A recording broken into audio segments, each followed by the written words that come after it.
Sir ಬಿಜೆಪಿಯವರು ಬೆಂಗಳೂರಿಂದ ಮೈಸೂರು ಕಡೆ ಪಾದಯಾತ್ರೆ ಮಾಡ್ತೀರಿ. ಈಗ ಹಾಗೆ ಕಾಂಗ್ರೆಸ್ನವ್ರು ಮೈಸೂರಿಂದ ಬೆಂಗಳೂರು ಕಡೆ ಪಾದಯಾತ್ರೆ ಮಾಡಬೇಕು ಅಂತ CMಗೆ ಒಂದು ಮನವಿ ಕೊಟ್ಟಿದ್ದಾರೆ.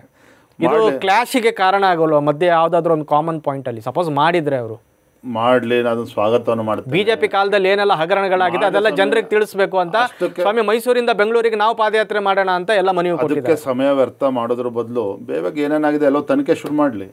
ನಿಮ್ದೇನು ಸಮಸ್ಯೆಗಳಾಗಿದೆ, ಮೂಢ ಹಗರಣ ಆಗಿದೆ, CBI ತನಿಖೆ ಕೊಡಿ. SIT ಹಿಡ್ಕೊಂಡು ವಾಲ್ಮೀಕಿ ನಿಗಮದಲ್ಲಿ ಡ್ರಾಮಾ ಮಾಡೋದಕ್ಕಿಂತ ಸಂಪೂರ್ಣ CBI ಸಹಕಾರ ಕೊಡಿ. ಇನ್ನೇನು ತನಿಖೆ ಮಾಡಬೇಕು ಅನ್ಸುತ್ತೆ. ಯಾವ್ಯಾವ 2005ರಿಂದ ಮಾಡ್ತಿರೋ, 95ರಿಂದ ಮಾಡ್ತಿರೋ, 1990 ಎಲ್ಲದೂ ಮಾಡಿ. ಯಾರು ತಡೀತಾ ಇದ್ದಾರೆ ನಿಮ್ಮನ್ನ? ಸರ್, ಸಿದ್ದರಾಮಯ್ಯನವರು ರೆಡ್ಡಿ ಬ್ರದರ್ಸ್ ವಿರುದ್ಧ ಮಾಡಿದ ಪಾದಯಾತ್ರೆಗೂ ವಿಜಯೇಂದ್ರ ನೇತೃತ್ವದಲ್ಲಿ BJP JDS ಅವರು ಮೈಸೂರು ಚಲೋ ಮಾಡೋ ಪಾದಯಾತ್ರೆಗೂ ಏನು ವ್ಯತ್ಯಾಸ ಸರ್? ಸಿದ್ದರಾಮಯ್ಯನವ್ರು ಏನು ಹೇಳ್ತಾ ಇದ್ದಾರೆ, ನಾನು ಮಾಡಿದ ಪಾದಯಾತ್ರೆ ಲೋಕಾಯುಕ್ತ ಜಸ್ಟಿಸ್ ಸಂತೋಷ್ ಹೆಗ್ಡೆ ಅವ್ರ ರಿಪೋರ್ಟ್ ಮೇಲೆ ಮಾಡಿದ್ದು, ಇವರಿಗೆ ಯಾವ ರಿಪೋರ್ಟ್ ಮೇಲೆ ಮಾಡ್ತಾ ಇದ್ದಾರೆ ಅಂತ ನೋಡಿ. ಅಂದು ಸಿದ್ದರಾಮಯ್ಯನವರು ಅಥವಾ ಕಾಂಗ್ರೆಸ್ ಪಕ್ಷ ಪಾದಯಾತ್ರೆ ಮಾಡಿರ್ತಕ್ಕಂಥದ್ದು ಚುನಾವಣೆಯಲ್ಲಿ ಗೆಲ್ಲಬೇಕು ಅಂತೇಳಿ. ವಿಧಾನಸಭಾ ಮುಂದೆ ಅವತ್ತಿದ್ದಂಥ ವಿಧಾನಸಭಾ ಚುನಾವಣೆಯಲ್ಲಿ ಗೆಲ್ಲಬೇಕು, ರಾಜ್ಯದಲ್ಲಿ ಲೂಟಿ ಮಾಡಬೇಕು ಅಂತೇಳಿ ಹೋರಾಟವನ್ನು ಮಾಡಿದ್ರು, ಅಧಿಕಾರಕ್ಕೆ ಬರ್ತಕ್ಕಂಥ ಪ್ರಯತ್ನ ಮಾಡಿದ್ರು. ನಾವಿವತ್ತು ಭಾರತೀಯ ಜನತಾ ಪಾರ್ಟಿ ಇವತ್ತು ಪಾದಯಾತ್ರೆ ಮಾಡ್ತಕ್ಕಂಥದ್ದು, ಹೋರಾಟವನ್ನು ಮಾಡ್ತಕ್ಕಂಥದ್ದು, ಇವತ್ತೇನು ನಿವೇಶನಗಳು ಸಿಗದೇನೆ ಇವತ್ತು ಅನ್ಯಾಯದಿಂದ ಪರದಾಡ್ತಾ ಇದ್ದಾರೆ. ಅನ್ಯಾಯವಾಗಿ ಯಾವ ಬಡವರು ಇವತ್ತು ನಿವೇಶನ ಸಿಗದೆ ಇವತ್ತು ಹಾದಿಲಿ ಬೀದಿಲಿ ಪರದಾಡ್ತಾ ಇದ್ದಾರೆ, ಅವ್ರಿಗೆ ನ್ಯಾಯ ಕೊಡಬೇಕು ಅಂತಕ್ಕಂಥ ದೃಷ್ಟಿಕೋನ ಇಟ್ಕೊಂಡು ನಾವಿವತ್ತು ನ್ಯಾಯ ಕೊಡಿಸ್ಬೇಕು ಅಂತೇಳಿ ನಾವು ಇವತ್ತು ಹೋರಾಟವನ್ನು ಕೈಗೆತ್ಕೊಂಡಿರ್ತಕ್ಕಂಥದ್ದು. ಸರ್, ಸಿದ್ದರಾಮಯ್ಯನವರ ಕೋಟೆ ಮುತ್ತಿಗೆ ಹಾಕೋದು, ಸಿದ್ದರಾಮಯ್ಯನವ್ರನ್ನ ಭೇಟಿ ಮಾಡೋದು ಅಷ್ಟು ಸುಲಭ ಇದೆಯಾ ಸರ್ ರಾಜಕಾರಣದಲ್ಲಿ? ನಾವು ಯಾರನ್ನು ಭೇಟಿ ಮಾಡೋಕ್ಕೆ ಹೋಗ್ತಾ ಇಲ್ಲ ಸ್ವಾಮಿ, ಯಾವ ಕೋಟೆನೂ ಮುತ್ತಿಗೆ ಹಾಕೋಕ್ಕೆ ಹೋಗ್ತಾ ಇಲ್ಲ.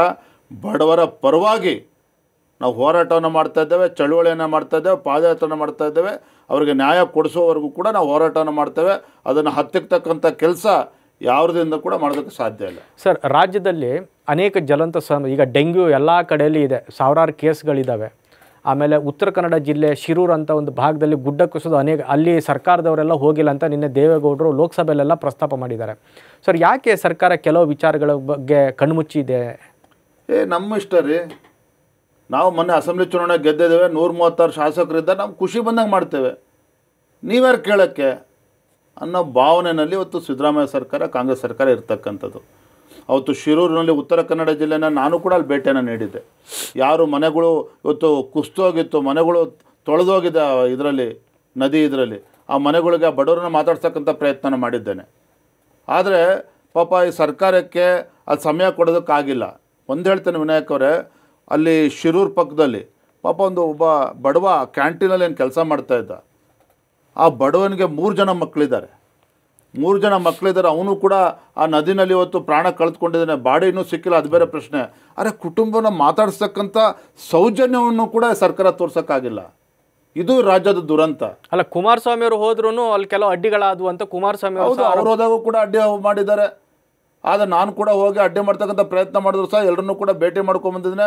ಆ ಪಾಪ ಬಡ ಕುಟುಂಬ ಏನು ಪಾಪ ಆ ತಾಯಿ 3 ಜನ ಹೆಣ್ಮಕ್ಳು, ಆ ಕುಟುಂಬನೂ ಕೂಡ ಭೇಟಿ ಮಾಡಿ ಸಾಂತ್ವನ ಹೇಳಿ ಬಂದಿದ್ದೇನೆ. ಮೊನ್ನೆ ಸದನದಲ್ಲಿ ಕೂಡ ಒತ್ತಾಯ ಮಾಡಿದ್ದೇನೆ, ನೀವು ಯಾರು ಮನೆಗಳು ಕಳ್ಕೊಂಡಿದ್ದಾರೆ, ಡಾಕ್ಯುಮೆಂಟ್ ಕಡತಗಳು ಸರಿ ಇಲ್ಲ, ದಾಖಲೆಗಳು ಸರಿ ಇಲ್ಲ ಅಂಥೇಳಿ ಅನ್ಯಾಯ ಮಾಡಬೇಡಿ. ಯಾರು ಮನೆ ಕಳ್ಕೊಂಡು ರಸ್ತೆಗೆ ಬಂದಿದ್ದಾರೆ ತತ್ಕ್ಷಣ ಅವರಿಗೆ ಪರಿಹಾರನ ಕೊಡಿ. ನೀವು ಟೆಕ್ನಿಕಲ್ ರೀಸನ್ ಕಾನೂನು ಹೇಳ್ಕೊಂಡು ಅವ್ರಿಗೆ ಅನ್ಯಾಯ ಮಾಡಬೇಡಿ ಅನ್ನೋ ಒತ್ತಾಯವನ್ನು ಕೂಡ ಮೊನ್ನೆ ಸದನದಲ್ಲಿ ನಾನು ಮಾಡಿದ್ದೇನೆ. ನ್ಯೂಸ್ ಫಸ್ಟ್, ನಿರ್ಭೀತಿಯಿಂದ ನಿಮ್ಮ ಪರವಾಗಿ.